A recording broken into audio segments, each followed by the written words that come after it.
promising prospect coming out of Dagestan, at a time when Khabib hasn't yet made his imprint.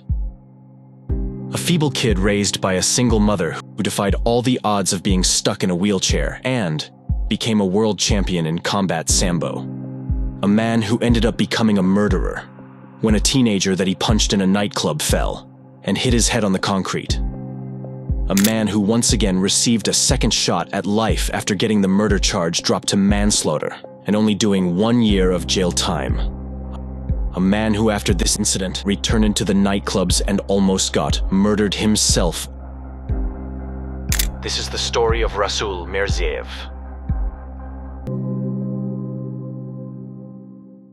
Rasul was born in Kisar Dagistan.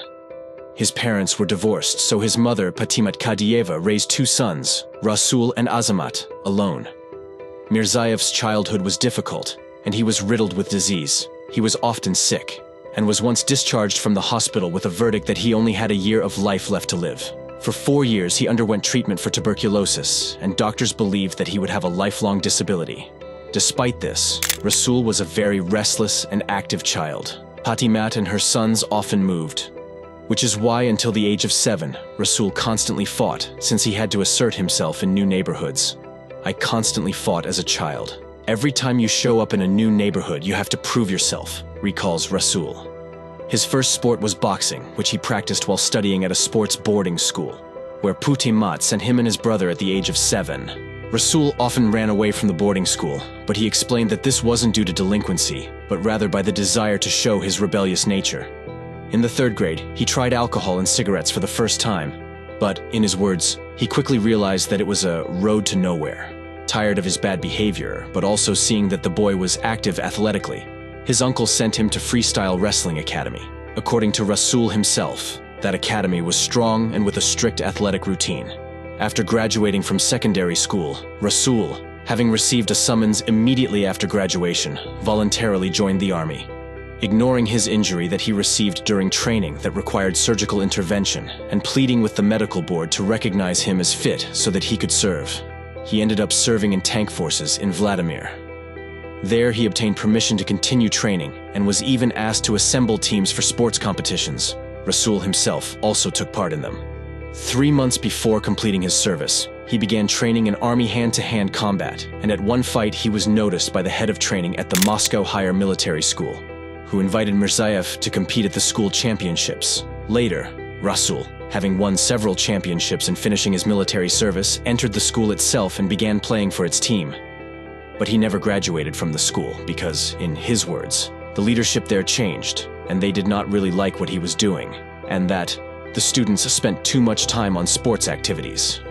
But as we all know, when one door closes, another opens, and people began taking notice of Rasul's combat skills and began pushing him to compete in MMA. He started out in professional sports as a combat sambo practitioner before transitioning and debuting in MMA. During his career, he achieved the following titles: Russian champion in MMA in the weight category up to 60 kg, winner of the World Cup in Pankration, world champion in combat sambo, and world champion in the weight category up to 65 kilograms. According to Fight Night's tournament, Battle of Moscow 4, he went 5-0 in MMA and was hailed as one of the most promising prospects coming out of Dagestan, alongside the likes of Khabib Nurmagomedov, until this tragic night occurred.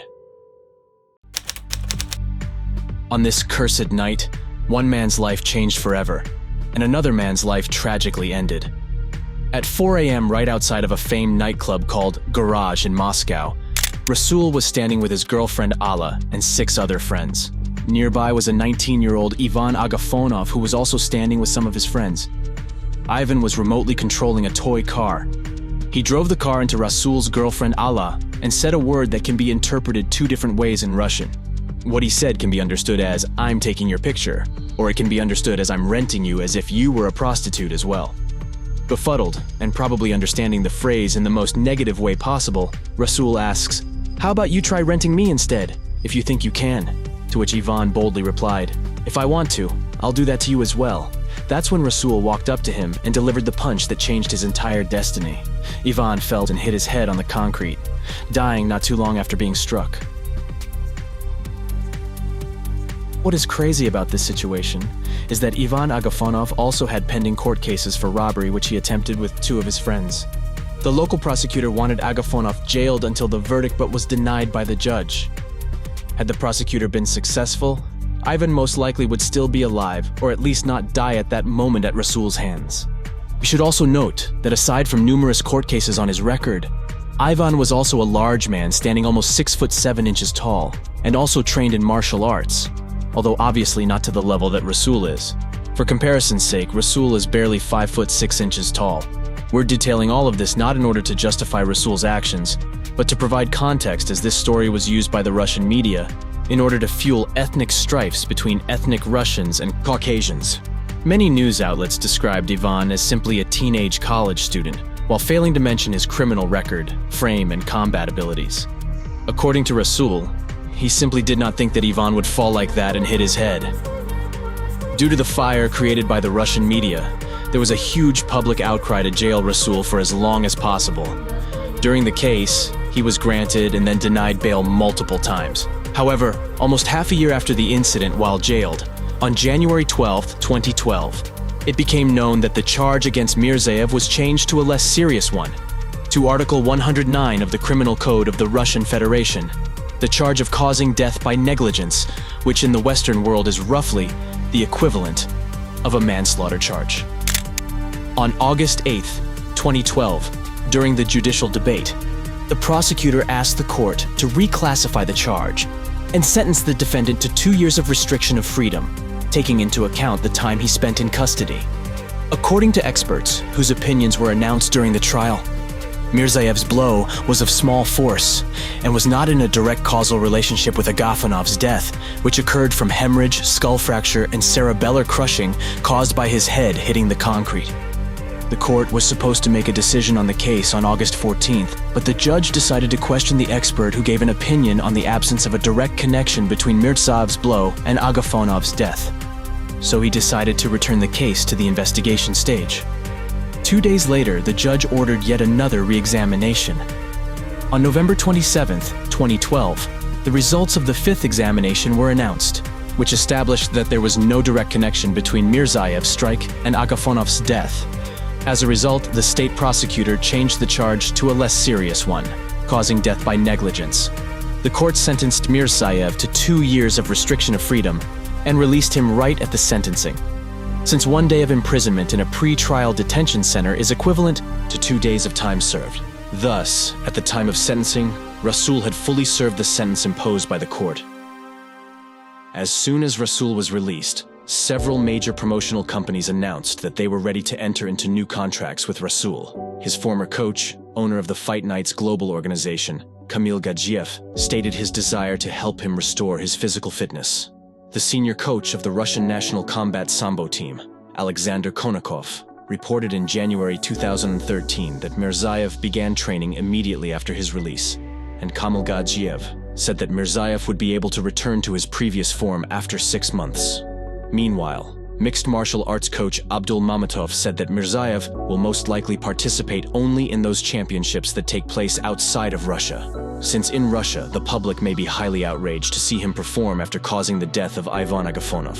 After his release from custody, Mirzaev immediately began to prepare for a title fight, an agreement on which was reached before the start of the criminal case. Preparations for the battle took place over 4 months in Derbent, Dagestan. On March 31, 2013, as part of the Great Battle Tournament, Mirzaev had a title fight against the world champion in Pankration, Kazakhstani Ersan Estanov. By unanimous decision of the judges, victory in the 3-round fight was awarded to Mirzaev. In his winning speech, Rasul Mirzaev said that he wanted to dedicate this victory to my family, the team, as well as his native Dagestan and Russia. In October 2013, at the Darer MMA tournament in Thailand, the Russian fighter met Briton James Savely in a 3-round fight. The judges unanimously awarded the victory to Mirzaev. In June 2015, Rasul Mirzaev defeated Pole Sebastian Romanowski as part of Battle 19. Throughout the entire fight, Mirzaev had a significant advantage and defeated his opponent in the 3rd round. However, this is when Rasul's life was about to take another crazy turn. On November 2016, Rasul Mirzaev suffered the first defeat in his professional career. At the Fights Night's Global 54 tournament, Rasul Mirzaev lost by unanimous decision to Levon Makashvili. His first professional loss almost acted as some sort of a grim premonition as to what was about to happen to Rasul just 1 month after this loss.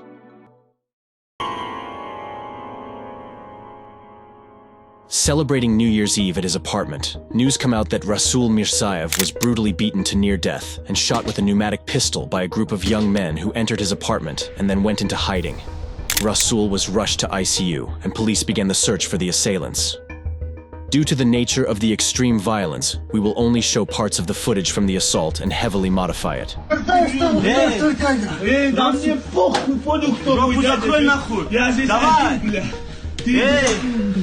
Тихо. Пацаны, я Аллахом сказал. Что ты, бля, клянешься в Аллах? Бля! Рот закрой, я тебе говорю. Еще раз. Ты Что надо сказать? Что надо сейчас сказать? Я Аллахом поклялся. Сейчас что надо сказать? Дай на слово, сука. Да я не разговаривал. Давай, извиняйся. Я извиняюсь, пацаны. Извиняйся. Давай. Извиняйся. Говори, сука. Аллахом. Говори. Сейчас что, говори. Пацаны, я Аллахом поклялся. Рот закрой, я Извиняюсь, пацаны, бля. Извиняйся нахуй еще раз. Бля, пацаны, я извиняюсь. Извиняйся, Извинился, я получил. Еще раз извиняйся. Еще раз извиняйся. Я тебе, сука, Вытащи цепь. Тихо. Еще раз ты хоть одного-нибудь пацана ущемишь, проститутка, хоть одного своим взглядом, я тебя, сука, нахуй. Ты понял меня? Now, let's pause and rewind. Why did an attack so brutal that it could have killed Rasul occurred in the first place? The man who was the central figure in this assault is named Kamil Alaverdiev.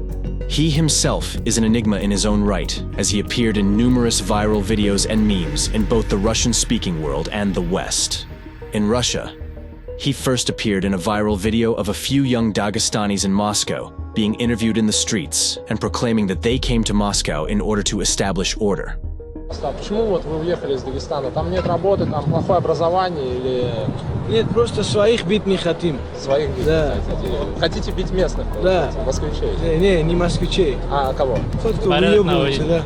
Понятно. Порядок наводить. Порядок. Then a few years later, he also became infamous for the too well-known meme of Khabib and a bunch of his friends squished in a bathtub. Yes, that is the same guy. He also has numerous pictures in nightclubs and videos of him trolling foreigners in Russia. He also was clearly friends with Khabib at a point in time and has many photos with him. Kamil, who is currently a successful streamer in Turkey. Again, this man just has a knack for going viral and goes by his username Lahma, has recently spoke out in order to share his side of the story. According to Kamil, he was visiting a restaurant bar called Oblaka, or Clouds in English, sometime in 2016. He met Artem Lobov, the goat of MMA, in the bathroom, and seeing a legend right in front of him, he began a polite conversation. Seeing that Kamil has ties to Khabib, and Lobov was at the time one of Conor's closest friends, they talked about the possibility of their fight and that it would be a fight for the ages. This part checks out as this takes place about 2 years prior to Khabib and Conor's fight, and due to the fact that this also predates the infamous interview where Artem Lobov trashed Khabib, making the rivalry reach extreme levels. Lahma mentioned that Artem was with the popular local entrepreneur and club scene persona Gusein Gasanov and another MMA fighter Ali Bagautinov, as well as Rasul Mirzaev. As he was walking with Artem towards their table, he was telling Artem that if he needs anything, he can just holler at Lahma and that it's nice to meet him. As he was finishing up his words, the DJ cut the music off while transitioning to another song. And in that moment, he heard Gusein Gasanov say, "When will this drunk idiot get away from him?" It created an awkward situation, as Gusein probably didn't think he was going to be heard since the music was playing. Offended and feeling disrespected, Kamil grabbed up Gusein only to be pulled off by Ali Bagautinov. Ali Bagautinov pulled him to the side to talk it out. Kamil was telling Ali what happened, thinking that since both of them are Dagestanis, there would be some sort of common ground. Ali basically shut everything down with saying that Gusein is their guest, and they will not allow anything happen to Gusein, no matter what. Kamil said, "Okay, we'll see how you manage to do that," and went back into the club. Kamil once again went to confront Gusein, and this time he got grabbed by Rasul. Rasul then spun him around and struck him. Kamil claims he doesn't know exactly how got struck, but that he was dazed. He got up and told everyone involved that if they're man enough, they can come outside and resolve this issue outside of the bar. Kamil then went towards his car to grab his registered BB gun and went back towards the club. However, as he approached the bar, no one came out, and the bodyguards quickly grabbed him up and removed his BB gun. Rasul Mirzaev then left the bar shortly after and went home. Kamil could not let such public disrespect go and decided to go on a search mission. He contacted his close friends and let them know that his honor was compromised by Rasul's actions, and they told him that they will be with Kamil until he finally gets revenge. Being relatively popular and social himself, Kamil knew a lot of people in Moscow and notified everyone to let him know if they've seen Rasul or have any info on him. His wish came to him almost like a New Year's present. On December 31st, an unnamed female who clearly knew both Kamil and Rasul texted Kamil saying that she's in an apartment with Rasul celebrating New Year's Eve. She asked Kamil to wait until Rasul comes outside, but Kamil was impatient and demanded that she gives up the address immediately, and she eventually caved in. He then texted her when he arrived with his friends, and she unlocked the apartment door. Kamil and his friends caught their target at a perfect opportunity and walked into the apartment with Rasul coming out in his robe and saying, "Oh, I was looking for you guys." What happened next is the assault we showed earlier. Kamil and his friends brutally beat Rasul, struck him with a baseball bat, used chains to strangle him, and also shot him multiple times with a BB gun. Once they were done, Rasul was left fighting for his life. He was rushed to the hospital where he was in stable condition after the doctors removed the bullets from his body. Now, as for Rasul's side of the story, everything is pretty much the same as with Kamil's story, with the only difference being is that according to Rasul, Kamil wasn't having a friendly conversation with Artem Lobov, but rather that he was pressing Artem Lobov due to his ties to Conor McGregor. Although it is not logical for that to be the case, as the time it takes place is way before Artem Lobov's infamous interview.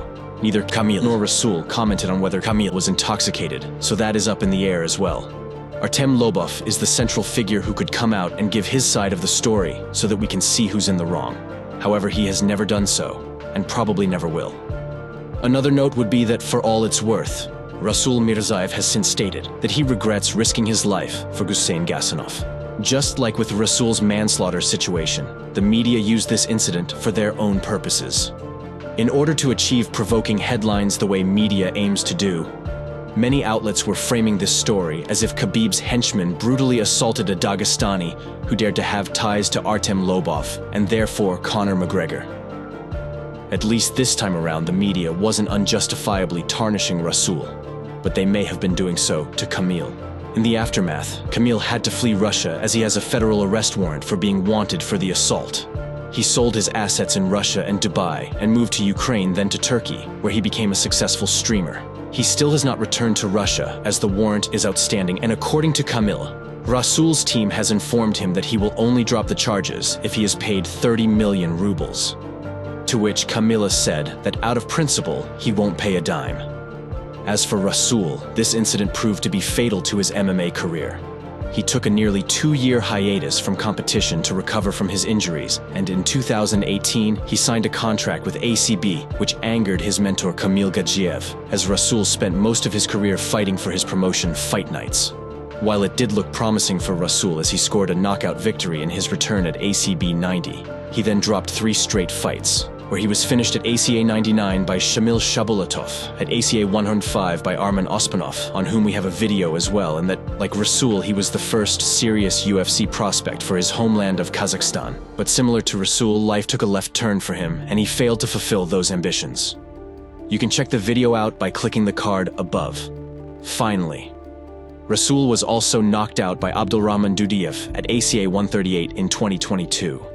He is clearly a shell of his former self, and the fighter that was a 17-0 UFC prospect is no longer there. The silver lining is that Rasul seems to have found a niche in semi-pro boxing in the organization called Pravda, where he won his debut fight and is slated to fight in that organization soon again. We implore the watchers to be wise and learn from the mistakes of others. Rasul didn't even learn from his own mistakes, let alone others. His life almost took a tragic turn the first time he struck someone inside of a nightclub. And instead of making his own conclusions, he continued to let his hands go inside of nightclubs, and as a result, almost paid with his life. In the end, 3 lives were severely changed. Even Agafonov lost his at a ripe age of 19, and his parents were left without a son.